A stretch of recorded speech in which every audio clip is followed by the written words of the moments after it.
ngayong ating Sport Fest is Philippians 3:14. Sabi rito, I press on toward the goal to win the prize for which God has called me heavenward in Christ Jesus. So again, sabi ng Apostol Pablo, I press on toward the goal. So ano bang goal natin ngayong umaga? Ano bang goal natin? Manalo? May uwi yung napakalaking trophy natin? Mauwi yung mga medals?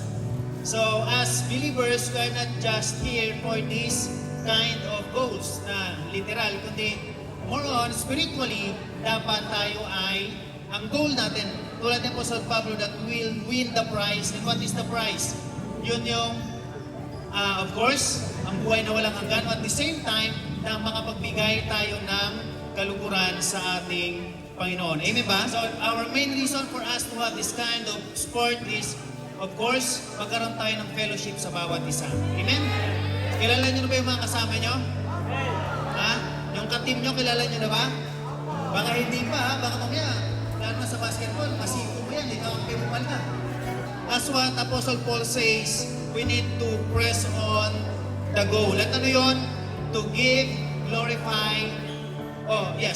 glorification to the name of Jesus. Amen? Pwede ko maging goal natin yon.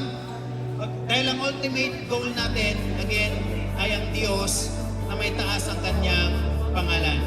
And, sabi pa nga, it is what God has called us. Sabi mo nga sa katabi mo, God called you for an ultimate goal. At ano yun?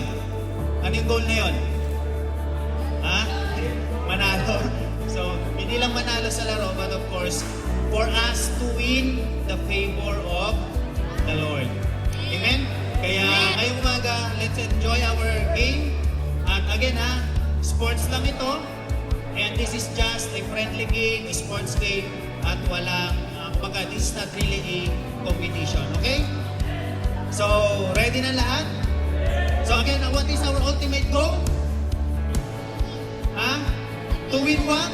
The favor. To win the favor of the Lord.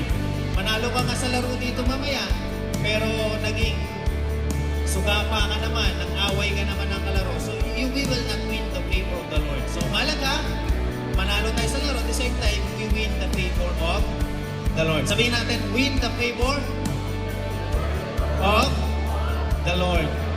Okay, so let us enjoy and may the Lord God bless us all sa ating laro. Ayan, thank you so much, Pastor